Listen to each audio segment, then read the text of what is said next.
안녕하세요, 여러분. 오늘은 많은 분들이 고민하시는 수면 문제에 대해 이야기를 나눠보려고 합니다.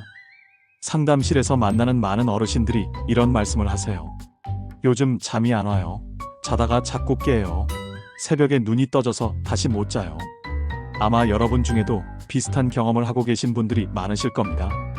오늘은 30년 넘게 시니어 건강을 연구해온 전문가의 조언을 바탕으로 여러분께 실제로 도움이 되는 이야기를 들려드리고 싶습니다. 왜 나이가 들면 잠이 달라질까요? 사실 나이가 들면서 수면 패턴이 변하는 건 매우 자연스러운 현상입니다. 우리 뇌의 수면 조절 기능이 젊었을 때와는 조금 달라지거든요. 깊은 잠을 자는 시간이 줄어들고 렘 수면과 얕은 잠이 반복되면서 자주 깨게 되죠. 또 생체 리듬이 변화하면서 저녁 일찍 졸리고 새벽에 일찍 깨는 경향이 생기기도 합니다. 여기에 더해서 밤에 화장실을 가는 횟수가 늘어나거나 관절이 불편하거나 때로는 복용하시는 약물의 영향도 있을 수 있습니다. 그렇다고 이런 변화를 그냥 받아들여야 한다는 건 아닙니다. 충분히 개선할 수 있어요. 숙면을 위한 실천 방법들은 무엇이 있을까요? 수많은 어르신들과 상담하면서 가장 효과가 좋았던 방법들을 말씀드릴게요. 첫 번째는 규칙성이 정말 중요합니다. 우리 몸은 습관의 동물이에요. 매일 비슷한 시간에 자고 일어나는 것만으로도 큰 변화를 경험하실 수 있습니다. 주말이라고 해서 평소와 다르게 주무시면 몸이 혼란스러워해요. 가능하면 매일 같은 리듬을 유지해보세요. 두 번째는 잠자리 환경을 점검해보세요. 침실이 너무 덥지는 않으신가요? 18도에서 20도 정도가 가장 이상적입니다. 그리고 가능하면 어둡고 조용한 환경을 만들어주세요. 작은 불빛이나 소음도 수면의 질에 영향을 줄 수 있거든요. 편안한 침구도 중요합니다. 베개 높이나 매트리스가 몸에 맞지 않으면 바꿔보시는 것도 좋습니다. 세 번째는 저녁 시간을 소중하게 보내세요. 잠자기 한두 시간 전부터는 몸과 마음을 차분하게 만들어주는 게 좋아요.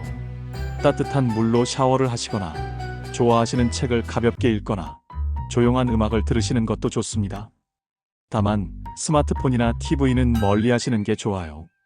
화면에서 나오는 블루라이트가 우리 뇌를 각성시켜서 잠을 방해하거든요. 많은 분들이 이것 하나만 바꿔도 큰 변화를 느끼셨습니다. 네 번째, 낮잠에 대한 오해입니다. 낮잠이 나쁜 건 아닙니다. 하지만 너무 길게, 너무 늦게 주무시면 밤잠에 영향을 줘요. 낮잠은 오후 3시 이전에 30분 이내로 짧게 주무시는 게 좋습니다. 그 이상 주무시면 깊은 잠에 빠져서 깨어나기도 힘들고 밤에 잠들기도 어려워집니다. 다섯 번째, 먹고 마시는 것도 수면과 연결되어 있습니다. 저녁 식사는 잠자기 최소 3시간 전에 마치시는 게 좋아요. 배가 부른 상태에서는 숙면이 어렵거든요.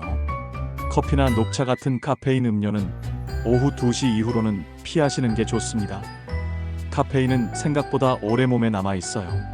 술은 어떨까요?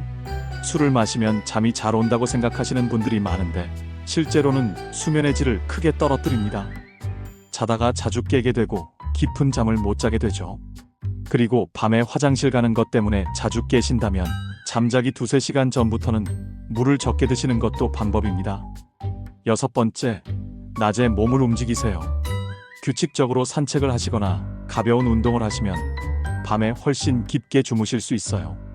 햇빛을 받으면서 걷는 것도 생체 리듬 조절에 큰 도움이 됩니다. 다만 너무 늦은 시간의 운동은 오히려 각성시킬 수 있으니 저녁 식사 전에 마치시는 게 좋습니다. 일곱 번째, 마음을 편안하게 하세요. 걱정이나 불안이 많으면 잠들기 어렵죠.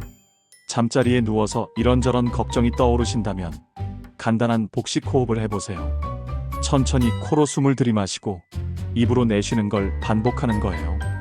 또는 하루를 돌아보며 감사했던 일 3가지를 떠올려보는 것도 좋습니다. 마음이 평온해지는 걸 느끼실 거예요. 전문가로서 드리는 조언.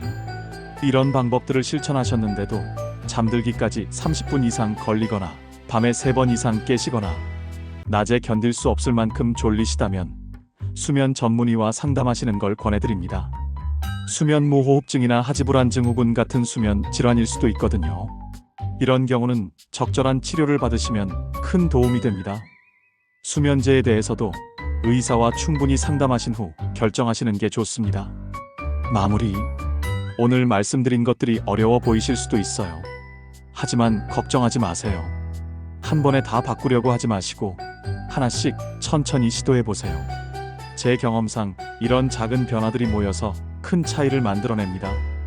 좋은 잠은 건강한 삶의 기초예요. 여러분 모두 편안한 밤을 보내시고 활기찬 하루를 맞이하시길 진심으로 바랍니다. 오늘도 건강하시고 오늘 밤은 꼭 푹 주무세요.